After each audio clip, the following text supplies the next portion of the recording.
Ja Rule, hip-hop artist of Murder Inc., known for rap songs such as Live It Up, The Rain, and Put It On Me. Ja Rule is headed for an historic meeting that will hopefully end the beef with him and Interscope hip-hop artist 50 Cent, a beef between the two that's been brewing for over a year. This first meeting of Ja Rule will take place at the home of Minister Louis Farrakhan, leader of the Nation of Islam. Minister Farrakhan, best known as the author of the Million Man March. Will this meeting of a 27-year-old rapper and a 70-year-old charismatic religious leader end this beef?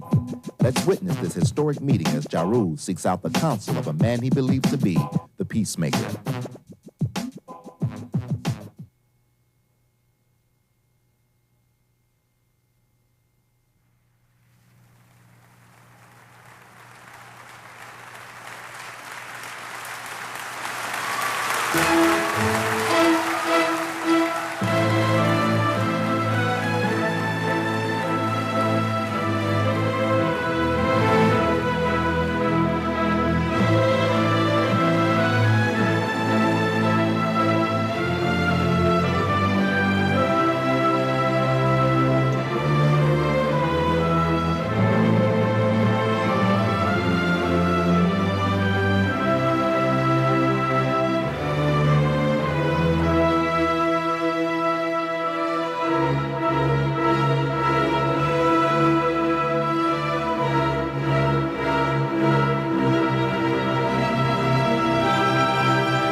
We cannot sit down. We cannot lay down. Yes, sir. We must get up. Yes, sir. And go to work. This is one of the strongest national preachers that I have in the bounds of North America. Everywhere you hear him, listen to him. Everywhere you see him, look at him. Everywhere he advised you to go, go. Everywhere he advised you to stay from, stay from. So we are thankful to Allah for this great helper of mine, Minister Farrakhan. And I say continue to hear our Minister Farrakhan.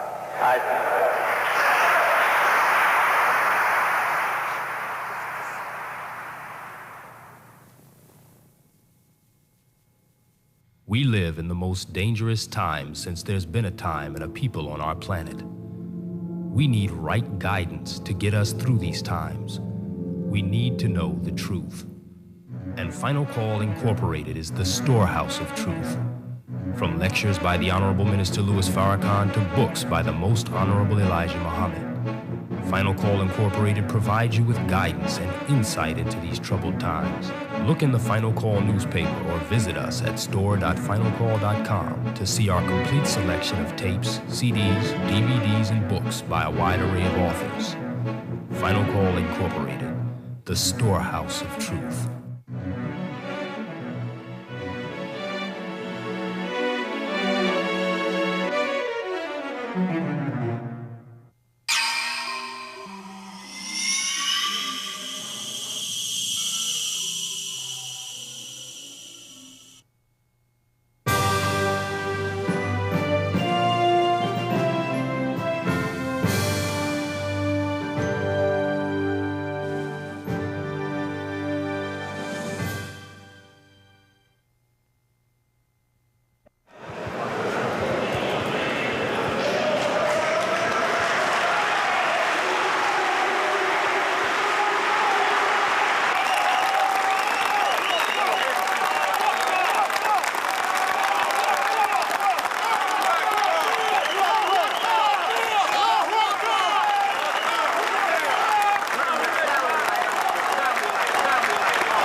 the name of Allah, the Beneficent, the Merciful, we give Him praise and thanks for His mercy and His goodness to the human family, that whenever we stray from the divine path that would give us God's divine favor, He never punishes us before He raises one from among us to guide us back to His straight path. And that's why, as a Muslim, we are very thankful to Allah for all of His prophets and His messengers, and we make no distinction between them. For all of them, wherever they appeared in any part of the world, are from the one true God. So we thank Allah for Moses and the Torah. We thank Him for Jesus and the Injil or the Gospel. We thank Him for Muhammad and the Quran. Peace be upon these worthy servants of Allah. I am a student of the Most Honorable Elijah Muhammad, and I could never thank Allah enough for His intervention in our affairs, raising one from among us to lead, teach, and guide us back to that straight path, that we might once again come into the favor of Almighty God, Allah. I thank Allah for the Honorable Elijah Muhammad, and I greet all of you, my dear brothers, and all who are sitting here, and all of the guards and members of the staff of Statesville, with the greeting words of peace. Assalamu alaikum. Brothers, I want to say how honored I am to be in your company, to be here at Statesville and to see you. My reason for coming is hopefully that I might say something that would inspire and encourage you to be the best that you can be, because the walls, no matter how much time you have or indefinite time you have, the walls cannot hold you if you determine not to be held. And I'm not talking about breaking out. I'm talking about maturing in a way that the wall can't hold you anymore.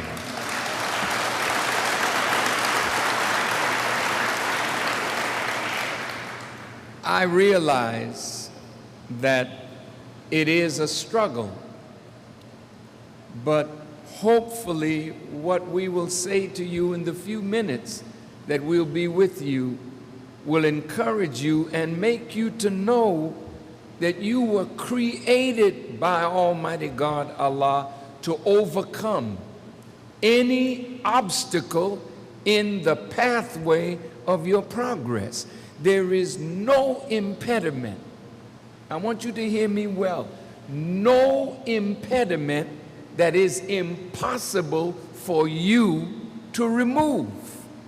Once you come into that kind of knowledge and faith that makes you to know who you are and who God is and your connection to Him, then the rest of it is like 1 and 1 is 2. Now, what do I say to prove my point? The Honorable Elijah Muhammad said to us that this was a universe of total darkness. They say that matter can neither be created or destroyed, but material was in the darkness, but it was considered nothing because it was doing nothing. So it had no existence because it had no aim and no purpose. But the Creator in the darkness said, "Let there be light." And there was light.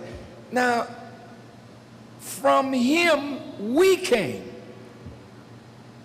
You are not just some fella that had a bad time on the south side or the west side of Chicago or wherever you live in the state of Illinois, and you just happen to be here and this is your lot for the rest of your days. No, no, no, no, no. See, the God that you are connected to, the Quran says it like this: I created you from a single essence and created your mate of the same. And from these two, I spread many men and women. Again, the Quran says, I created you into tribes and families that you may know one another. So if you are created from the Creator, then the essence, that one essence from which he created the human being, is himself. So you come directly from God. So a bit of him is a part of you. Look, brothers, those of you who are Christian, those of you who are Muslim, those of you who are Hebrew, or whatever your religious persuasion may be, the Bible and the Quran teach that our eventual return is to Allah, God. Well, how could you return if you didn't come from? You didn't hear me. If your eventual return is to God, then you came originally from God. This flesh is from the earth. It must return to the earth, but you live in this house.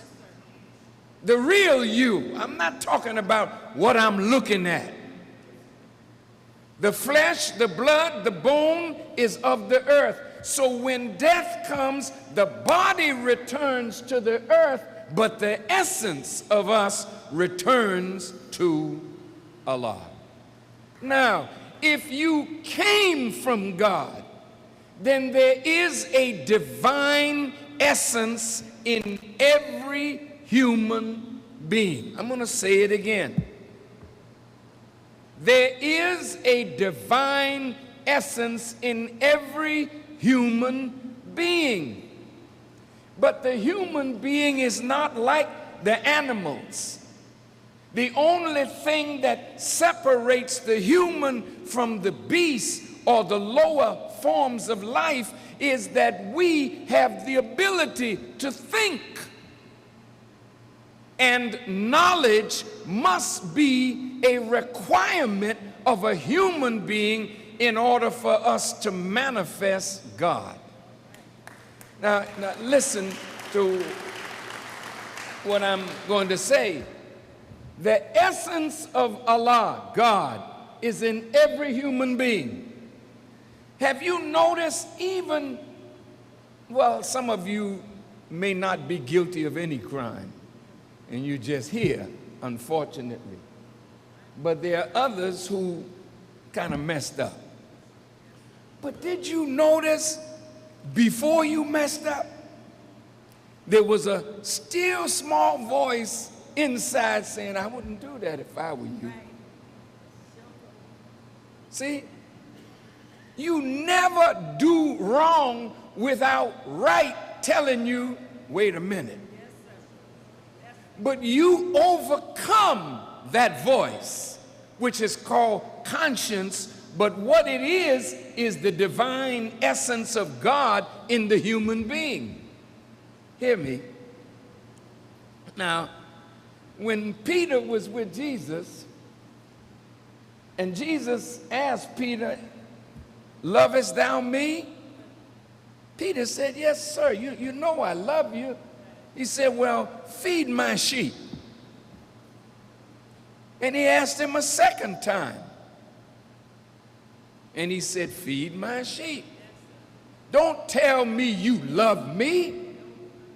Do something that demonstrates your love for me. Feed my sheep. Then the third time he asked him, "Lovest thou me, Peter?" And Peter said, "Master, you know I love you." He said, "Well, feed my lambs." Now, he wasn't talking about giving them government cheese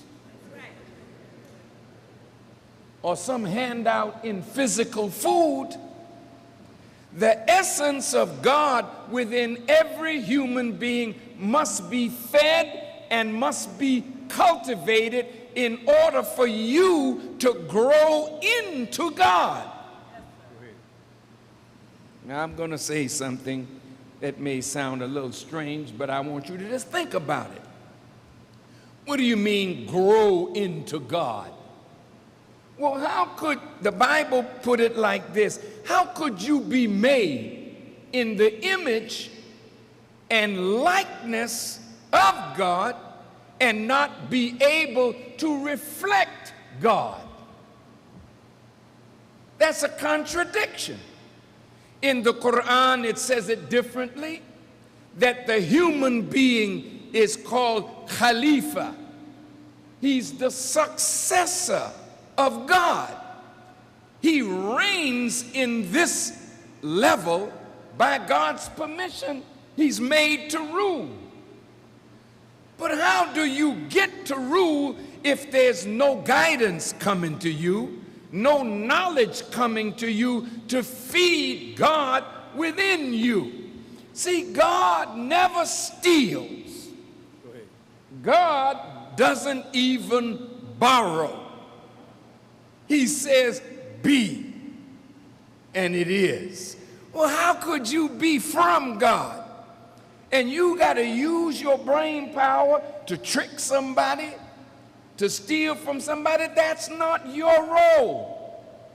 That's you in an adulterated, low form, not cultivated as you could be and as you should have been. You live in a world that spends more money building buildings and no money hardly building human beings. And that is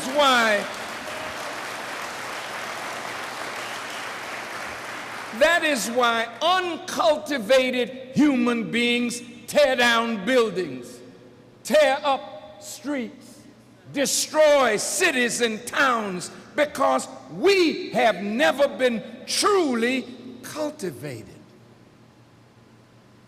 So the Honorable Elijah Muhammad said to us that no prison can hold us if we evolve as we should evolve into a manifestation of God. Now, how can you prove that, Farrakhan? Well, you once were what the Holy Quran called made from worthless water. You know what worthless water is? Sperm. It only has value if it's placed in the right place at the right time. Then sperm mixed with ovum started your life and mine. Now, you stood and honored me when I came in, but I also stand to honor you,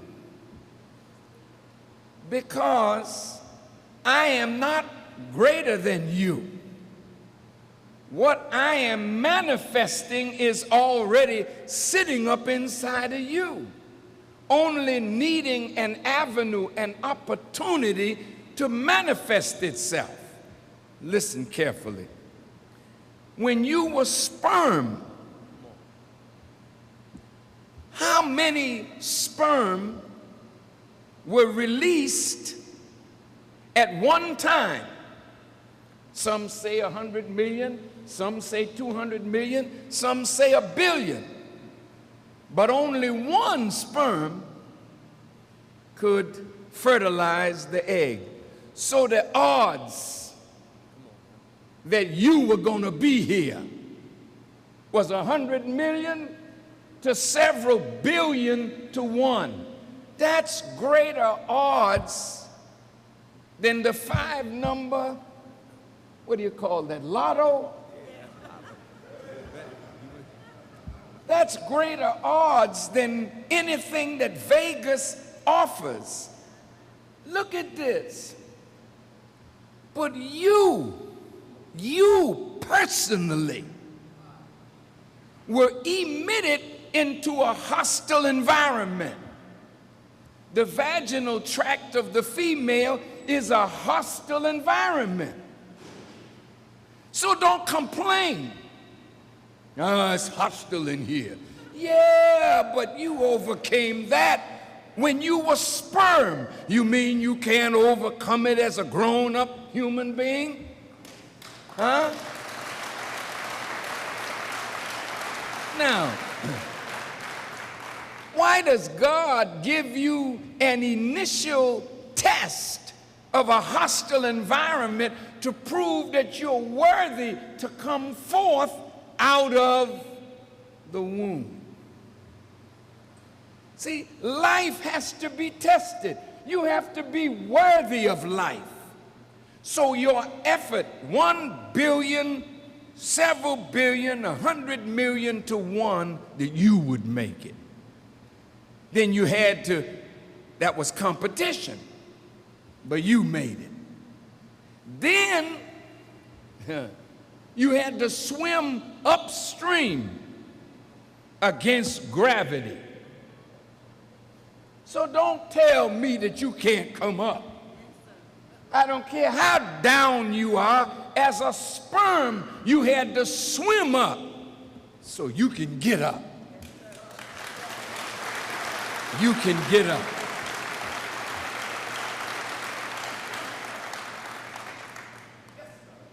So you overcame 1, a hostile environment, heavy odds.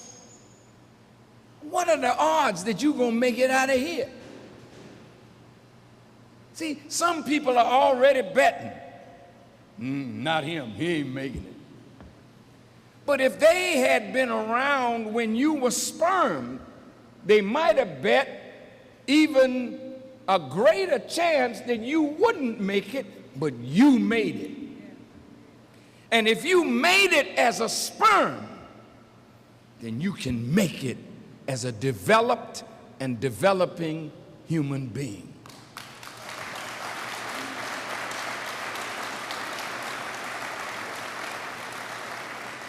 Okay, now brothers,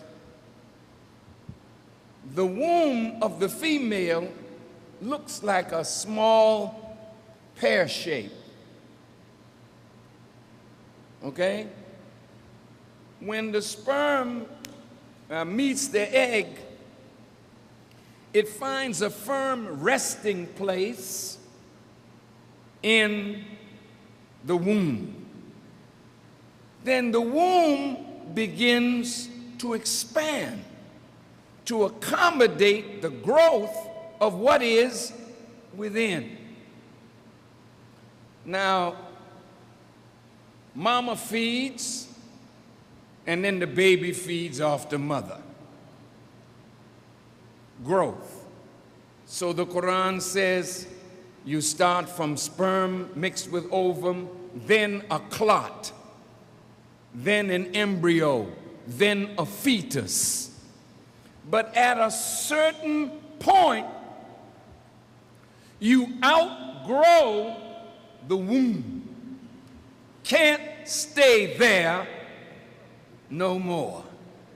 So no matter, mama may have wanted to go to a party that night or dance that night, but when your head started knocking on the door, I want to get out. This place is too small to hold me. So you either give me up or both of us die.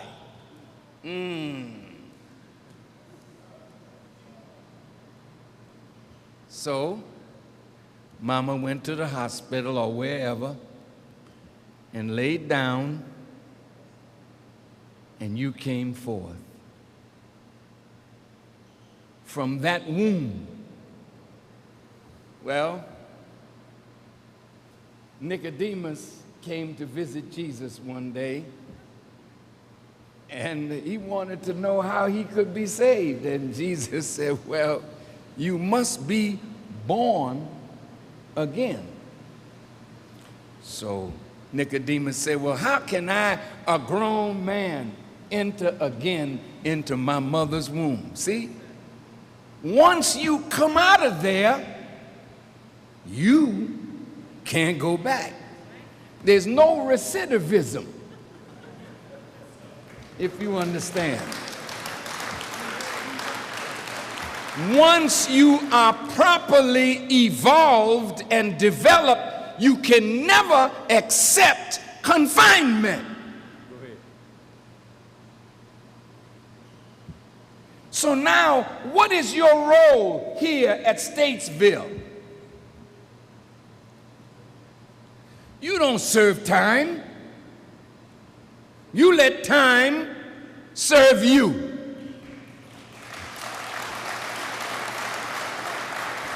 Now, I'm sure you all have heard of Brother Malcolm X. He was in prison like you.